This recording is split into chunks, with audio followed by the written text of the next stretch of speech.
ओ भाई गुथाई बजी। Well this is मई का महीना guys, aggression on its peak. From watching this to watching this we all grow up. Well this is sports भाई, this is the real sports, और यही तो मजा है गेम का। Hey what's up guys, it's your boy Swaggy signing in. और इतनी low intensity with high aggression वाली मैच मुझे याद भी नहीं है मैंने कब लास्ट देखी थी। शायद केकेआर वर्सेस आरसीबी था 2017 का, वही लास्ट मुझे याद है जो इतनी लो इंटेंसिटी और हाई एग्रेशन वाली मैच गई। टिपिकल विंटेज क्लासिक आईपीएल भाई। खैर आज हम कुछ वैसे ही घुमावटी विंटेज न्यूज को नापेंगे। तो यार आते हैं सीधा मुद्दे पे। अगर अपन सबसे पहले मैच की बात करें जो कि हुई royal Challengers Bangalore versus Lucknow super giants के बीच में, तो न जाने कितने जमाने बाद इतनी low intensity, low scoring, high mentality, high urge to fight वाली मैच देखी जिसमें बैट्समैन एक्चुअली में स्ट्रगल कर रहे थे पिच पर अपने विकेट्स बचाने के लिए। नॉर्मल आईपीएल मैचेस कैसे होती हैं? Party wicket, just like a highway, ball सीधा बैट पर आती है, बाहर उड़ते हुए जाती है। ये विकेट थी विंटेज आईपीएल विकेट, जहाँ पिच में सडन बाउंस था, क्रैक्स थे, बॉल रुक कर आ रहा था, थम कर आ रहा था, बैट पर नहीं पड़ रहा था, मिट्टी उछल कर आ रही थी बॉल के साथ। This was the classic IPL we were all craving for भाई।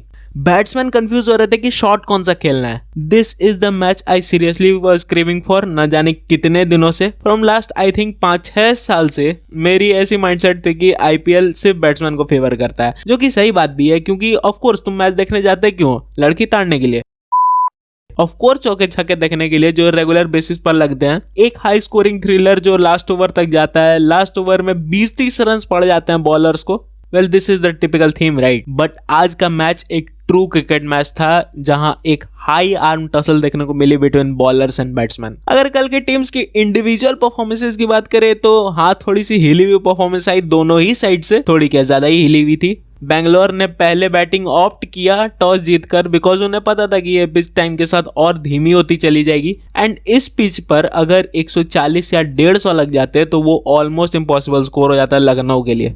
खैर अभी भी क्या ही उखाड़ लिया, लेकिन ठीक है हम सह लेंगे थोड़ा सा। अगर बॉलिंग की बात करें एलएसजी की तो उन्होंने स्पिनर्स को परफेक्टली यूज करके कमबैक करा, लेकिन ये टैक्टिक्स उन पे ही भारी पड़ गई। बैंगलोर ने उससे भी बेस्ट कमबैक करा और ये एपिक मैच अपने नाम किया। बट अगेन दोनों टीम के प्रोज की बात की है तो ऑफ कोर्स कॉन्स की बात करेंगे ही हम। एलएसजी के कैप्टन एक तरफ केएल राहुल इंजर्ड हो गए, वहीं आरसीबी की मिडिल ऑर्डर एक और बार फिर फेल हो गई एंड दिस हाईली प्रूव्स कि ये टीम कितना ज्यादा Virat Kohli, Faf du Plessis और ग्लेन मैक्सवेल की पर्सनल परफॉर्मेंसेस पर डिपेंड कर रही है, जो कि ऑफ कोर्स नई बात नहीं है, हर सीजन का इनका यही कहानी है। बॉलिंग की बात करें तो दोनों ही टीम ने टॉप नॉच बॉलिंग दिखाई एंड बैंगलोर की तरफ से मियां भाई सिराज की क्या चुम्बेश्वरी परफॉर्मेंस आई, बट स्टिल आरसीबी का स्पिन डिवीजन हिला हुआ है पूरे तरीके से। अब ऐसे में ये देखना होगा कि ये दोनों टीम्स आगे की सीजन में अपने वीक पॉइंट्स पर पर्दा डालेंगी या फिर उनको सुधारने की कोशिश करेंगी। इस मैच को लेकर तुम्हारी क्या राय है मुझे कमेंट सेक्शन में जरूर बताना। खैर अगर सुधारने की बात कर ही रहे हैं तो आते हैं अपने नेक्स्ट अपडेट पर। और गाइज बार्सिलोना की हालत सुधरती हुई तो कहीं से दिखाई नहीं दे रही, थैंक्स टू जेवियर तेबस।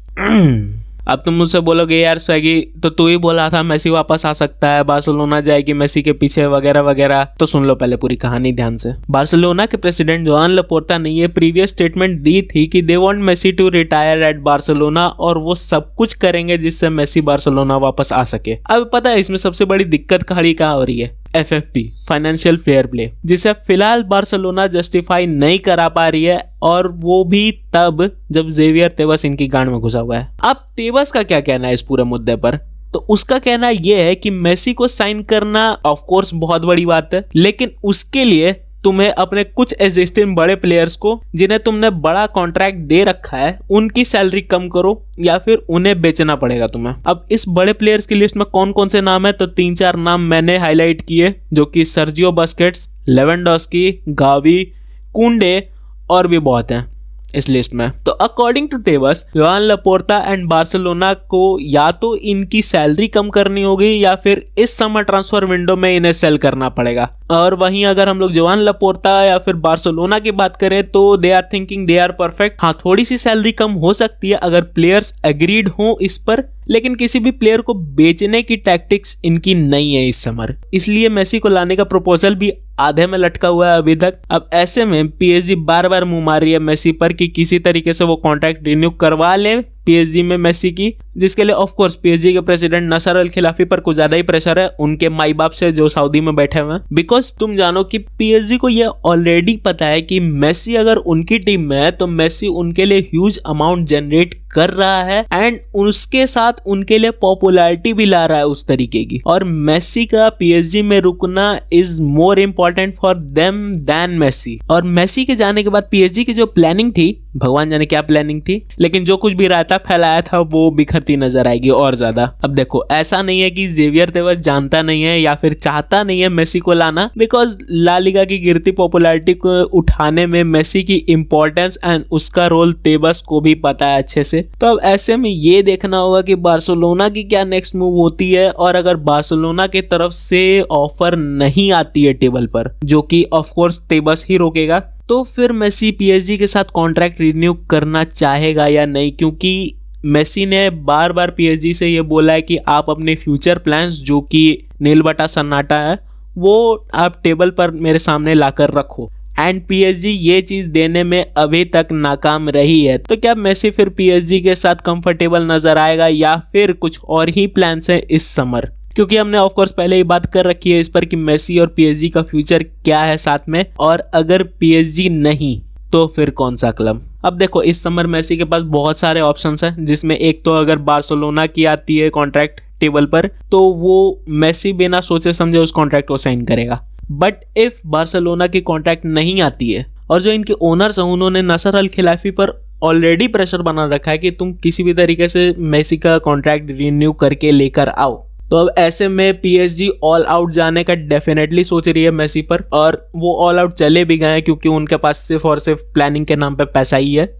अब ऐसे में ये देखना होगा कि क्या पीएसजी के साथ मेसी का कॉन्ट्रैक्ट रिन्यू होता है, और अगर नहीं तो फिर कहां? अल हिलाल जो कि ऑफ कोर्स मेसी को उससे ज्यादा कई ज्यादा अमाउंट पे करने को बोल रही है, एमएलएस जहां मेसी बोलता है कि उसकी पूरी फैमिली वेल सेटल्ड हो सकती है, या फिर मैनचेस्टर सिटी जहां दूर दूर तक अभी तक कोई हिसाब किताब नहीं समझ में आ रहा है। अब मेसी का फ्यूचर इस बात पे डिपेंड करता है कि क्या जेवियर तेवस इस पूरे प्रोफाइल को या फिर इस पूरे प्लान को जो बार्सिलोना ने डिसाइड करा है मेसी के लिए वो एक्सेप्ट करता है या नहीं। इसी के साथ that's it for today guys. Hope ये वीडियो तुम्हें अच्छा लगा होगा। अगर अच्छी लगी हो तो वीडियो को लाइक कर देना, चैनल को सब्सक्राइब कर देना। मैं मिलता हूँ तुमसे किसी और दिन किसी और नए अपडेट के साथ। It's your boy Swaggy signing out.